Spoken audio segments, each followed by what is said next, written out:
आणि त्यांच्या वयाचा मित्र त्यांच्याकडे आला, म्हणे काय तुमच्या नवरा बायकोचं प्रेम आहे हो? म्हणे कसं काय, एवढे वर्ष लग्नाला झाले तरी तुम्ही दोघं अधून बाजारातून चालताना हाताला हात धरून चालता, काय तुमच्या नवरा बायकोचं प्रेम असलं पाहिजे. ते म्हातारं म्हणे प्रेम फ्रेम काय नाही, हात सोडला की दुकानात घुसती म्हणून धरून ठेवलंय.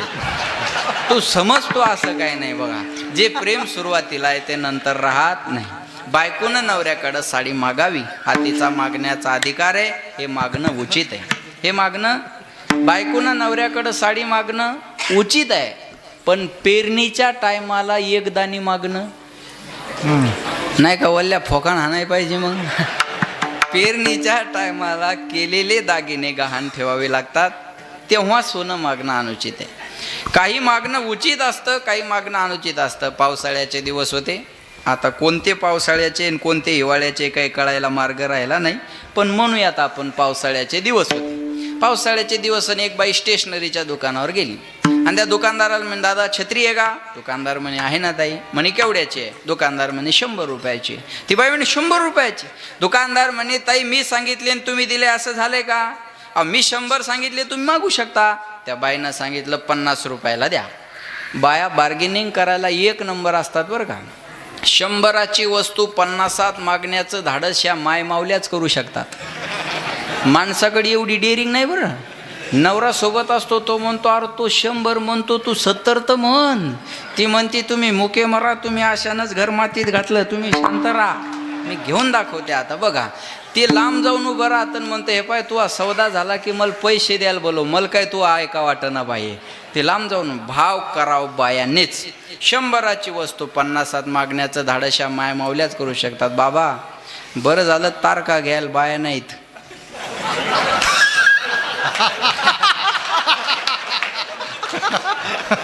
नाही तर महाराज डिझेलवरच मेला असता. त्याला जेवून खाऊन 500 उरले असते बा. जेवून खाऊन लय काटकसर चालली असते ना. ते महाराज म्हणले असते ताई मला लांब यायला. बाबा येतानी तर उतारच आहे बरं, तुम्हाला तेल तरी लागणार आहे का? काहून असे करायले तुम्ही? बरोबर आहे का नाही? हे मोकळ्या मनाईन माणसाकडे म्हणून गाड्या घोड्या चालू आहेत आपल्या. नाही ते सोपं नाही ना महाराज, लक्षात ठेवा. ती म्हणे 50 रुपयाला द्या. दुकानदार म्हणे ताई 100 रुपयाची छत्री 50 रुपयाला मागता, एवढी काही कमाई नसते. एक काम करा, ज्या भावात मला आली त्या भावात घेऊन जा. 80 रुपयाला आली 80 रुपयाला घेऊन जा. ती म्हणे आता 40ला द्या. ती निम्म्यावरच यायची, तिला वाटलं ना कमी व्हायला, 40ला द्या. दुकानदार म्हणे ताई सकाळी सकाळी आलात असं माघारी लावणं बरोबर नाही. बोहनीचं गिराईक आहे, माघारी लावणं बरोबर नाही. हे काम करा, हे बघा थोडी झळ मी खातो, थोडी झळ तुम्ही खा. आता माझे 80 राहू द्या आणि तुमचे 40 राहू द्या. पहिल्यांदा जो शब्द टाकला ते 50 द्या, आता घेऊन जा. ती म्हणे आता 25ला द्या, लास्ट आणि बेस्ट. 25ला द्या लगे, आता काहीच बोलू नका. बरोबर आहे ना? दुकानदाराला राग आला. म्हणे ताई मग 25 पण कशाला देता, फुकटच घेऊन जा ना. मग 2 द्या म्हणे. जागे आहे ना तुम्ही? महाराज हे मागणं उचित आहे का? हे मागणं अनुचित आहे. काही मागणं उचित असतं, काही मागणं अनुचित असतं. तुकाराम महाराज देवाकडे गेल्यानंतर देवाला म्हणले देवा आम्हाला उचित अनुचित काय ते कळत नाही. मग काय करोनी उचित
करायची नाही. आलो दान मागायास थोर करो नियास. मी आलोय दान करोनी उचित प्रेम घाली हृदयात. आलो दान मागायास थोर करोनिया उचित ते करा भाव. बस आम्हाला उचित अनुचित कळत नाही, पण तू देव आहे ना, उचित ते करा भाव जाणून. आमच्या अंतकरणातला भाव जाण आणि जे आमच्यासाठी उचित असेल ते कर.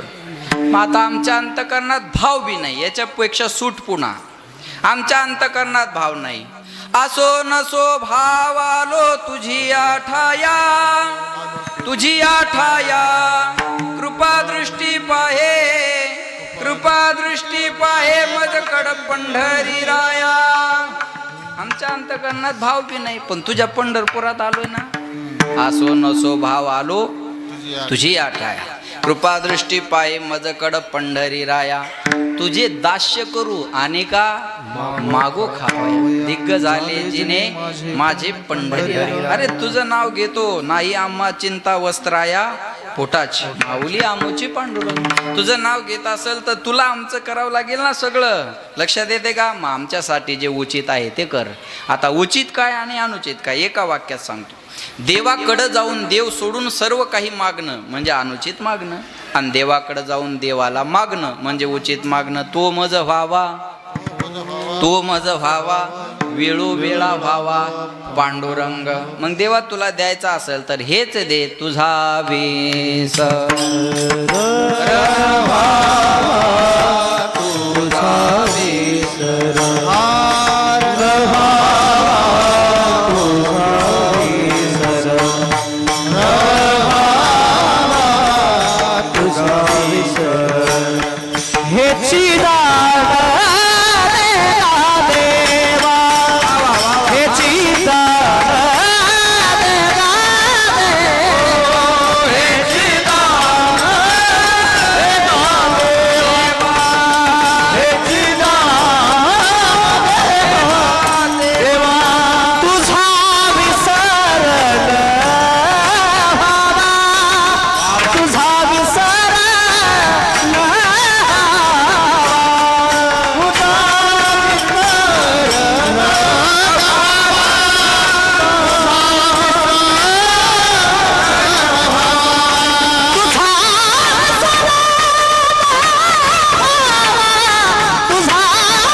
महाराज म्हणले काय गोड आवाज आहे हो तुमचा. एक गॉड गिफ्ट असतं बरं का.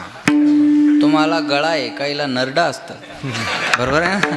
महाराज म्हणले आणि ही देण ईश्वरी देण असते.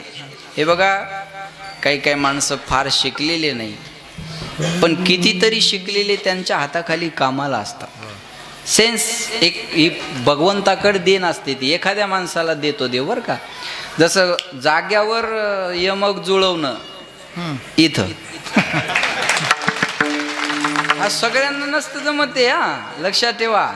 अहो काहीच आयुष्यभर काहीच जुळत नाही. माझं बोलणं कळतंय का तुम्हाला? जमत नाही ते. ती ईश्वरी देण असते. हा टायमिंग असते ते एकदम सुंदर. ती भगवंताची देण आहे. महाराज म्हणले आणि एवढा गोड आवाज जर त्यानं दिला असेल तर आपण भजनाचा कधीच कंटाळा करू नये. हे म्हातारे बाबा असे करत होते तुम्हाला आत्ता.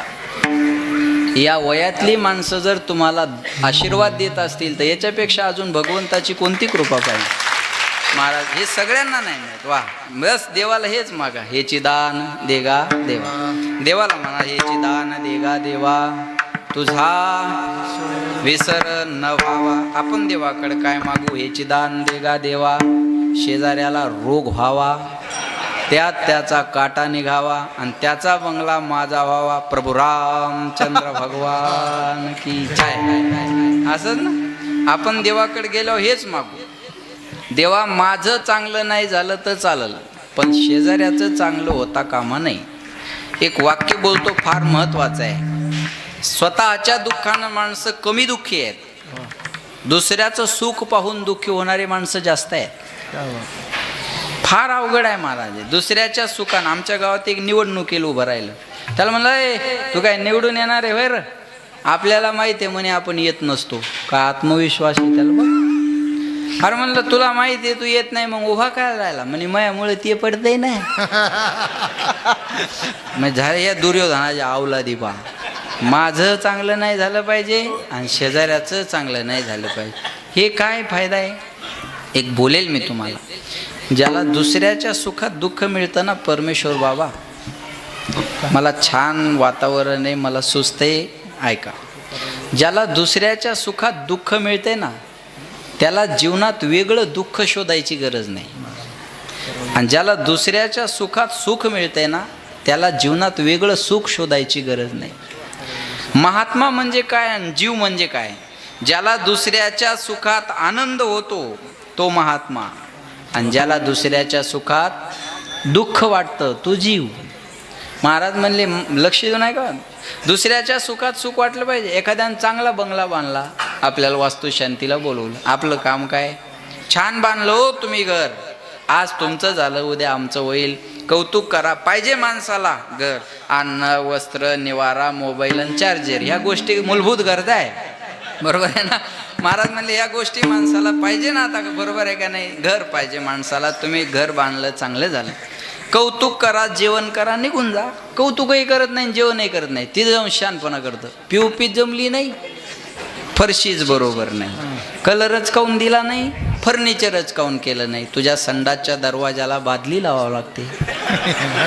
तू तेवढी कडीची व्यवस्था करून घे, ह्याच्या फर्निचरचा आपण पाहून घेऊ. पुन्हा एखाद्यानं चांगली 4 व्हीलर गाडी गावात आणली, आपल्याला पेढे खायला बोलवलं, आपलं काम काय? पेढा खायचा. आणि काय म्हणायचं? छान घेतली हो तुम्ही गाडी. अहो आज तुम्ही गाडी घेतली तरी आम्हाला वाटतं आम्ही घेतली, आमच्या शेजाऱ्याकडे गाडी आली म्हणजे आमच्याकडेच आली. अहो एखाद्या दिवशी आजारी पडलो तर तुमच्या गाडीत जरी हॉस्पिटलला नेलं तरी बाद झाला, आम्हाला पाहिजे माणसाकडे गाडी. कौतुक करा, पेढा खा, निघून जा. त्यानं त्याच्या हिमतीवर घेतली ना. कौतुकही करत नाहीत, पेढाही खात नाहीत, 4 माणसं कोपऱ्यात घेतात आणि चर्चा करतात, हप्त्यावर घेतली असेल. हप्त्यावर घेऊ दे, नाही तर सप्त्यावर घेऊ दे, तुला प्रॉब्लेम काय? देणारे द्यायला लागले, करणारे करायला लागले, तुझ्या पोटात गोळा उठायचं काही काम आहे का? हा, काहीच गरज नाही ना. आणि महाराज लोकांच्या विरोधात बोलणारे, सप्त्याच्या विरोधात बोलणारे, वर्गणी न देणारे सापडतील, हा इतिहास आहे. तुम्ही बघा, जे देणारे आहेत ते म्हणतात आम्ही भगवंताला दिलंय, बस आम्हाला बाकी काही घेणं देणं नाही. न देणाऱ्याच्याच पोस्ट दिसतील फेसबुकला, न देणाऱ्याच्याच कमेंट दिसतील. एक मला म्हणे महाराज दिसता, म्हणलं तुला का पोत्राच दिसायलो? मग महाराजच आहे ना.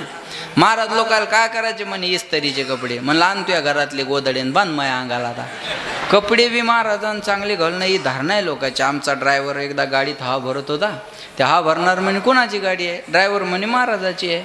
हा भरणार म्हणे महाराजाजवळ तर इनोवा होती, फॉर्च्युनर कवा घेतली? ड्रायव्हर म्हणे ती इकली, आता ही नवीन घेतली. त्याला काय म्हणे लोकांच्या मुंड्या मुरगाळायच्या आणि गाड्या घ्यायच्या. अरे म्हणलं हलकटा तुझ्या दारात काही मागायला आलो का मी? बरोबर आहे का नाही? दुसऱ्याच्या, अरे कोट्यावधीचे घोटाळे करणारे हेलिकॉप्टरनं येतात, जरा जागे व्हा. कोट्यावधीचे घोटाळे करणारे हेलिकॉप्टरनं येतात. आयुष्यभर घरदार सोडून परमार्थाचा प्रचार करणाऱ्या माणसाला गाडी भेटली तर एवढं पोटात काय दुखायला पाहिजे हो? काय दुखायला लक्षात येते माझं? कोट्यावधीचे घोटाळे करणाऱ्याला जेसीबीन फुलं आहे, क्र्यांनी हार आहे. अरे कधीतरी याचा विचार करा ना. संप्रदायाचा प्रचार प्रसार करणारी माणसं, आता रात्रंदिवस फिरायचं म्हणल्यावर गाडी चांगली नाही पाहिजे? आम्ही घरात कमीन गाडीच जास्त आहे महाराज. कधीतरी विचार करायचा याचा, पण जमत नाही लोकांना. हा, हे उत्तरेकडच्या लोकांना जमलं. साधूला वैभवात पाहो उत्तरेकडच्या लोकांनी. विठाला विठाला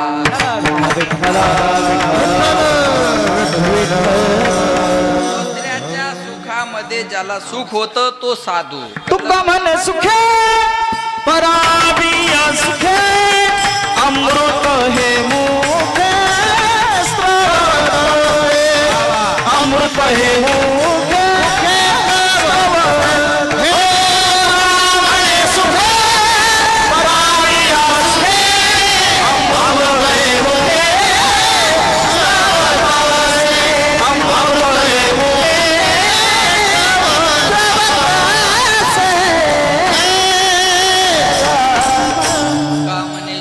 पराविया सुखे अमृत हे मुखे श्रवत.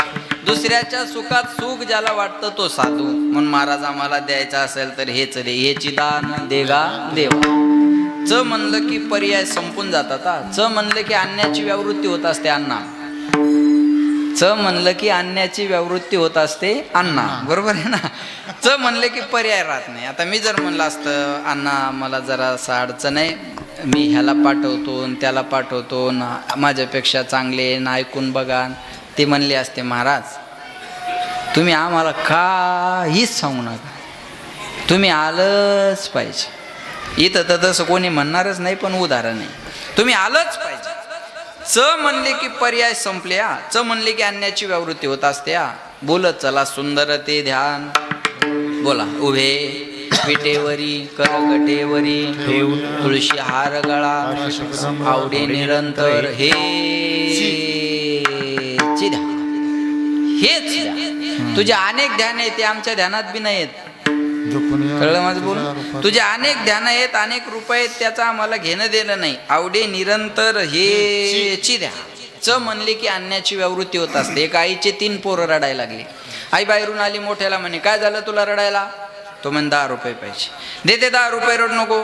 छोट्याला म्हणे तुला काय झालं रडायला? तो म्हणे बिस्किटचा पुडा पाहिजे. देते बिस्किटचा पुडा, रडू नको. त्याच्यापेक्षा छोटा असतो त्याला रागवत नाही. तुला काय झालं रे राजा रडायला? तुला 10 रुपये देऊ का? आई स्वतःहून म्हणते तुला 10 रुपये देऊ का? तो म्हणतो नको. तुला बिस्किटचा पुडा देऊ का? तो म्हणतो नको. तुला खेळायला देऊ का? तो म्हणतो नको. तुला खाऊ देऊ का? तो म्हणतो नको. अरे राजा मग पैसे नको, बिस्किट नको, खेळाय नको, खाऊ नको, रडतो का? ते म्हणता आई मला पैसे नको, बिस्किट नको, खेळाय नको, खाऊ नको, मला याच्यापैकी काहीच नको, फक्त तू मला सोडून कुठंच जाऊ नको.